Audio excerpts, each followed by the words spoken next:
नमस्कार दोस्तों, आज की इस वीडियो में मैं आपको कुछ सच्ची और रियल लाइफ एग्जाम्पल्स के बारे में बताने जा रहा हूँ जो आपकी ज़िंदगी को बदल सकती है। ये कहानियाँ साबित करती है कि असंभव कुछ भी नहीं, नथिंग इज़ इम्पॉसिबल। तो पहला एग्जाम्पल है हाथी का। क्या आपको पता है, जब हाथी का बच्चा छोटा होता है तो उसे पतली एवं कमज़ोर रस्सी से बांधा जाता है। हाथी का बच्चा छोटा एवं कमज़ोर होने के कारण उस रस्सी को तोड़कर भाग नहीं सकता, लेकिन जब वही हाथी का बच्चा बड़ा और शक्तिशाली हो जाता है तब भी उसे पतली एवं कमज़ोर रस्सी से ही बांधा जाता है जिसे वह आसानी से तोड़ सकता है, लेकिन वह उस रस्सी को तोड़ता नहीं है और बंधा रहता है। आपको पता है ऐसा क्यों होता है?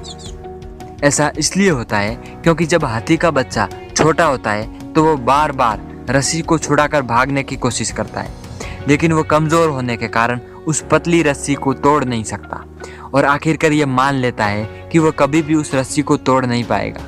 हाथी का बच्चा बड़ा होने पर भी यही समझता है, वह उस रस्सी को तोड़ नहीं सकता और वह कोशिश ही नहीं करता।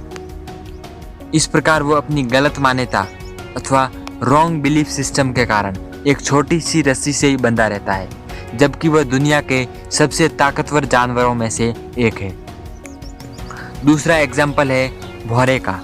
दोस्तों, वैज्ञानिकों के अनुसार भौरे का शरीर बहुत भारी होता है, इसलिए विज्ञान के नियमों के अनुसार वह उड़ नहीं सकता, लेकिन भौरे को इस बात का पता नहीं होता और वह ये मानता है कि वह उड़ सकता है। इसलिए वह लगातार कोशिश करता जाता है और बार बार असफल होने पर भी वह हार नहीं मानता, क्योंकि वह यही सोचता है कि यार वो तो उड़ सकता है। आखिरकार भौरा उड़ने में सफल हो ही जाता है। दोस्तों, तीसरा एग्जाम्पल है डिस्कवरी, आविष्कार। दोस्तों, इस जीवन में नामुमकिन कुछ भी नहीं, nothing is impossible in life. नामुमकिन शब्द मनुष्य ने ही बनाया है। जब टेलीफोन और रेडियो आदि का आविष्कार ही नहीं हुआ था तो दुनिया और विज्ञान यही मानते थे कि आवाज़ को कुछ ही समय में सैकड़ों किलोमीटर दूर पहुंचाना नामुमकिन है, लेकिन आज मोबाइल हमारे जीवन का हिस्सा है। इसी तरह जब तक विमान का आविष्कार नहीं हुआ था तब तक विज्ञान जगत भी यही मानता था कि मनुष्य के लिए आकाश में उड़ना संभव नहीं, लेकिन जब विमान का आविष्कार हुआ तो यह असंभव संभव में बदल गया। Impossible becomes possible. दोस्तों, अगला एग्जाम्पल है double century in cricket history का। इसी तरह क्रिकेट की बात ही ले लीजिए। वनडे क्रिकेट के इतने बड़े इतिहास में साल 2010 तक एक भी दोहरा शतक नहीं लगा, लेकिन वर्ष 2010 में सचिन तेंदुलकर के दोहरा शतक लगाने के 4-5 सालों के अंदर ही 7 और दोहरे शतक, डबल सेंचुरीज लग गए। क्या ये मात्र एक संयोग था? ऐसा क्यों हुआ? दोस्तों, ऐसा इसलिए हुआ क्योंकि 2010 से पहले जब तक किसी ने दोहरा शतक नहीं लगाया था तो सभी की मानसिकता यही थी, सबका बिलीफ सिस्टम यही था कि दोहरा शतक लगाना बहुत ही मुश्किल है, क्योंकि अभी तक इस रिकॉर्ड को किसी ने नहीं तोड़ा था, तो ये नामुमकिन सा लगता था।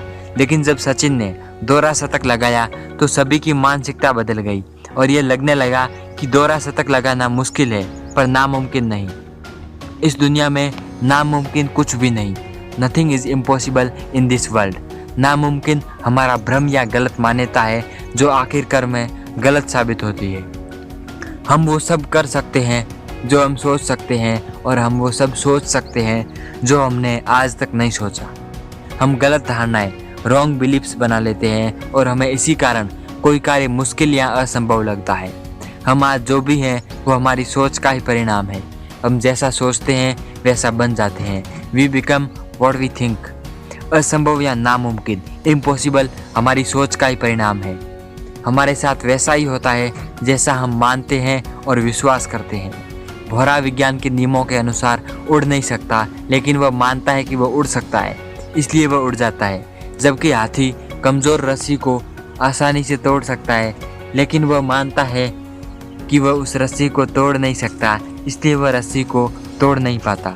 यह हम पर ही निर्भर करता है कि हमें हाथी की तरह अपनी सोच का गुलाम रहना है या भौरे की तरह स्वतंत्र। अगर हम मानते हैं और स्वयं पर यह विश्वास करते हैं कि हम कुछ भी कर सकते हैं तो हमारे लिए नामुमकिन कुछ भी नहीं, नथिंग इज इम्पॉसिबल। दोस्तों आशा करता हूँ कि आपको हमारी ये वीडियो ज़रूर पसंद आई होगी। यदि आप चाहते हैं कि हम ऐसे वीडियोस और बनाते रहें तो इस वीडियो को ज़्यादा से ज़्यादा लाइक और शेयर कीजिए और हमारे चैनल ज्ञान स्टेज को अभी सब्सक्राइब कीजिए। मिलते हैं एक नई वीडियो में, तब तक के लिए जय हिंद, वंदे मातरम।